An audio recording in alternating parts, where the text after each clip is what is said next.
I love somebody that. that's trusted with the funds of the kingdom. So your unique vision, your unique assignment is meant to create dominion on this earth. And he wants to use that to Yeah. financially impact this earth.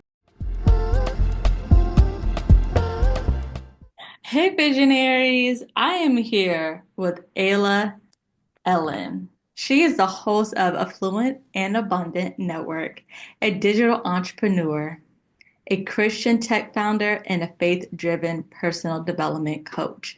Oh yeah, she's the it girl. Ayla is a certified in business technology, project management, digital marketing, and has over a decade of sales experience working for various Fortune 500 tech companies in her career. She currently helps other visionaries turn their God driven ideas into measurable daily action, develop kingdom sales skills, and learn to live an affluent and abundant life now. Like now. So, Ayla, what's your word for 2025? My word for 2025 is sower. Yeah. Yeah.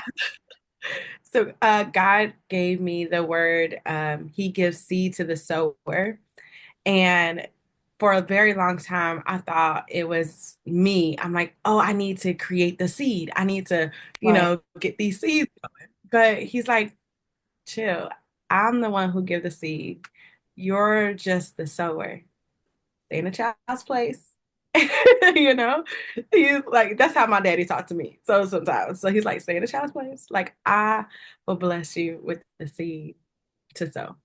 And so that looked like every area, every aspect of my life, whether it was a bill that was like needed, I was like always like worrying about it. Do I need, like, how can I get the seed? How can I get the seed? I give seed to a sower. Or if it was a word, I'm like, okay, Lord, I don't know if I prayed long enough. Or, am I hearing you while I'm talking to this person? Like, I give you the seed. You're just the sower.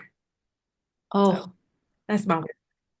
that released me. Okay. Just God gives you the seed, all you need to sow, and just be able to stretch, kind of be still, let him fight your battles. Mhm. Mhm. Mhm. At the end of the year, we'll figure out what this looked like in real time, because he give you a word at the beginning, but the way it works out in the journey, it looks different than you started off. So ask me again at the end of the year. Mhm. Okay, we will definitely circle back. And so, what lessons from your upbringing have encouraged you to just dream bigger, even as a visionary? Hmm. My mother, oh, Yeah. I love that woman. Oh my gosh, I love that woman.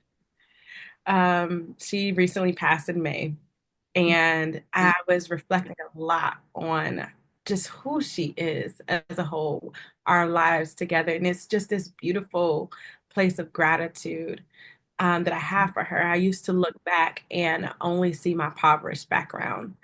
And I used to look back and see the symptoms of poverty that was even prevalent in my own life as an adult.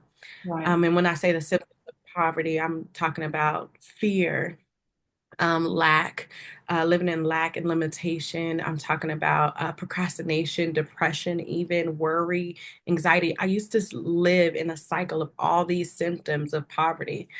Um, but it was so unique to my mom that her love was so profound that it created this space that allowed us to dream big, right? It allowed us to imagine, even with little to nothing. It allowed us to imagine um, a life that's like beyond where we were. And so, through experiences and her just putting us in different experiences, um, and just giving us that foundation of love to dream on, Right. I think that's where visionary in me was definitely cultivated. I love that. It definitely starts with our moms and our parents and just that seed, that initial seed, and then be able to Mhm. see like that fruit. Yeah. Okay, Yeah. that fruit, that forest that is already coming and prevalent here. Wow. hmm And with that, knowing the visionary, knowing the seed, knowing the fruit of your labor, how did Yeah. you develop the Fluent and Abundant Network?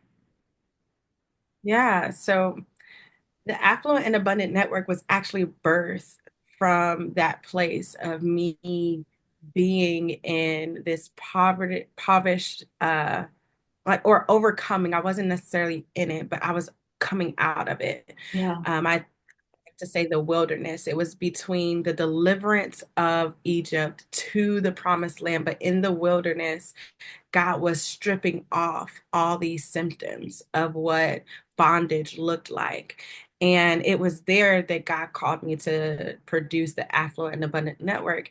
And for me, I'm like, no, like, I want to do it when I got the receipts. Like, I want to do it when I'm at the promised land. Like, I could show the fruits and the grapes, I want to do it then. And God Exactly. is like, but you're called to be affluent and abundant, not because of what you have, but because of who I am. And your identity in me created affluence because you are a daughter of a king. You were born, like you were created to be affluent because you're my daughter. That's identity. And then you were born again to live an abundant life with Christ. So that's the abundance. So with God and Jesus, like you were already meant to be affluent and abundant. And in this wilderness season, I'm going to show you that before you get to the promised land. Because the promised land is already yours. But I want you to know it's here with you now. You see the manna? That's promise. You see the word? That's promise. And Right. so with that, I just was okay. It was just an obedient yes that I was scared to make, but I started. Right. And it's just that I'm still stuck. I'm still stuck on you're in the wilderness.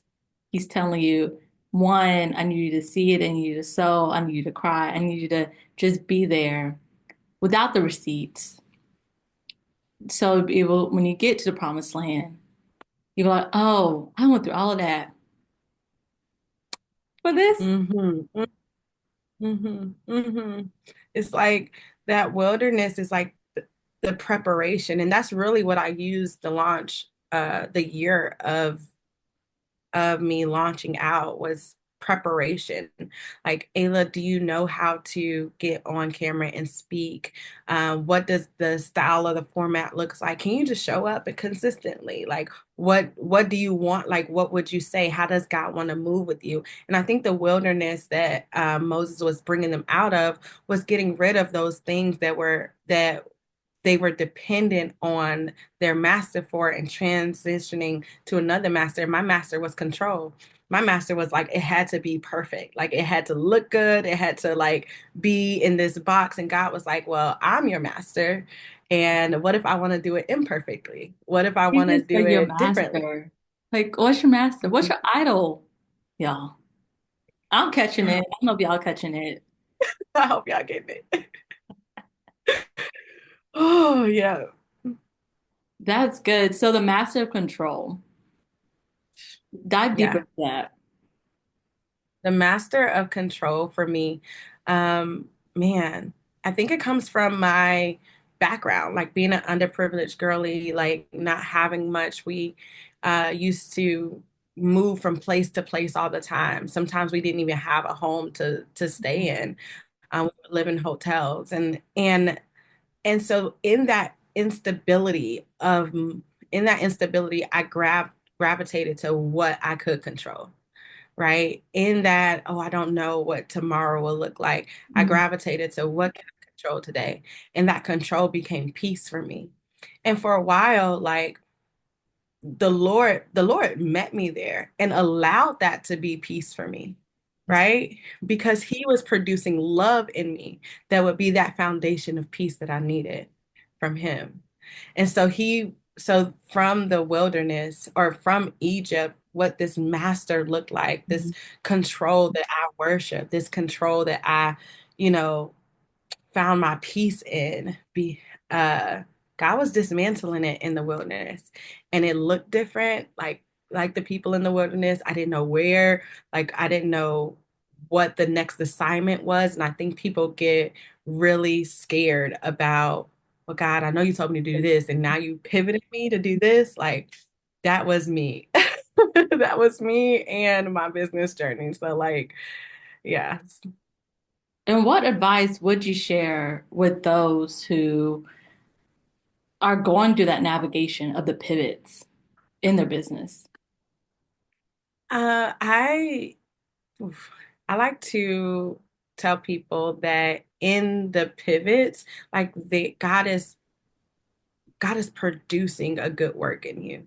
Yeah, Like he is cultivating the things in you that you didn't know you had. He is cultivating the experiences, the connections, like everything that you need for the promised land. He is cultivating it in that wilderness. The people did not rush into battle, but they did many small battles along the way until they got to the promised land, and they had a big battle to take down. So that's God's not going to good. push you in a place where you can't like take walk around the wall and like take down Jericho, but he what he will do is prepare you little ways along the way. So those pivots are just preparation, and look at them as such. Mhm. That's so good. Girl, I'm about to run. That's That's so good. Literally. And that leads to my next question is when you have your membership for those business owners who want to dive deeper into the fluent and abundant life in that network, what do you hope for them from the very beginning to however long they stay with the network? Yeah, so the Affluent and Abundant Network uh, Academy is what the membership will be called. It is a place where women who are visionaries, or even men who are visionaries, who know that they have an assignment from God. And what's really different about this is that the intention is to take you from a child of God, which you're a princess or you're a daughter of the King of Kings. We really dive deep into that, and then we transition you to be an ambassador. So a trust fund child of God is what I like to say. I love Somebody that. that's trusted with the funds of the kingdom. So your unique vision, your unique assignment is meant to create dominion on this earth. And he wants to use that to Yeah. financially impact this earth in and around you. And so um I I don't I'm a sales girly by career, and most of the times when I talk money or numbers, like Christians are like, ah, like in the Right. past, and I always despised that was their reaction. But when I saw, I went to Darius Daniels' conference, or I saw Darius Daniels' conference, and he brought a speaker that talked about the financial statement of Jesus. And you can go to YouTube and watch it now. But he talked about how Jesus was actually very affluent and abundant walking around on this earth. It's not that he didn't have a place to stay, it's that he was traveling so much. It's not that he didn't like luxury clothes. His clothes, they literally at his death was fighting over his clothes. They were luxury items. His one tunic that he would wear took 5 years for somebody to make. So he was walking around in luxury. Wow. The prosperity of his business was so abundant that it would carry him throughout his travels. People would sow, like, so when I started to relook at Jesus and really come to the understanding that he was never walking around in a ministry that was impoverished. It Wow. was Would very never. it was very flowing with prosperity. And, I adopted that. And so Jesus himself was a trust fund child of God.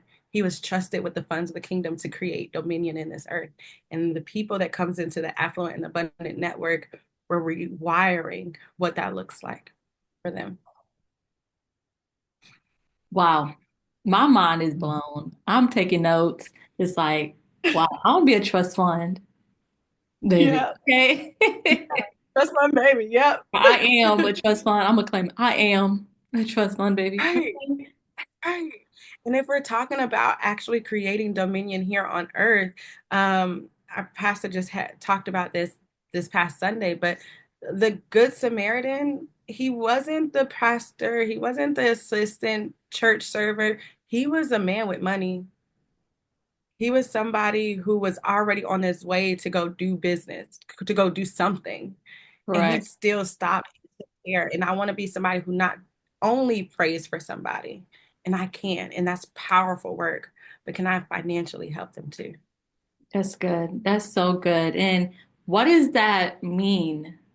Definitely to be a visionary and Mm. continue to build that God-driven purpose for Well, yourself. to be a visionary for me, um, Mm, is allowing, is entering into God's throne room and really gaining his vision and my assignment in yeah. his vision. I might not need to see his whole picture, although I asked quite a few times. Okay. Mm, But I really just I go into his throne room, and with the assignment he's given me for that day, I go out and I tackle it. And sometimes it's the end goal and he's trying to trust me with the daily steps, or it's the daily steps and I have no idea where this is going. But to be a visionary, to bring is bringing the kingdom of God to the earth. So whatever God sees fit to do and in and through you is what I believe a true visionary is. Mhm. so good. Ayla, thank you so much for this interview and just sharing your knowledge and allowing not only the audience, but and definitely myself to rewire our brain, especially how we see Jesus' ministry, even our posture Mm. position. So I really thank you.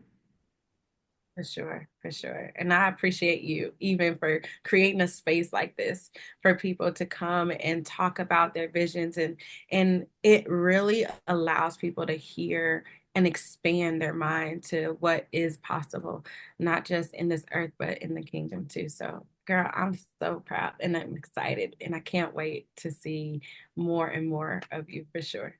Yeah, definitely. And how can people connect with you and also sign up for the academy? Yeah. So I you can connect with me at Ayla Ellen Elevate. That's AYLAELLEN Elevate ELEVATE on all social media platforms. Mhm. You can also check out my YouTube channel, the Affluent Abundant Network. We will be rolling out y'all with the cap cuts situation. We lost a lot of footage, but we got it back. So we'll be rolling out a lot of footage soon, new episodes soon.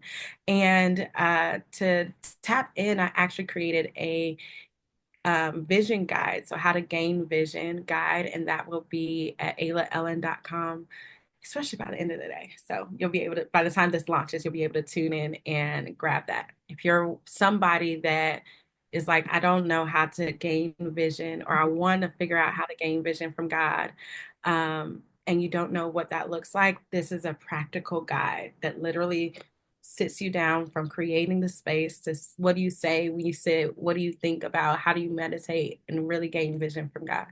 And so that's the foundation. It's going into the throne room. I love it. And till next time, Ayla. Thank you. Thank you so much.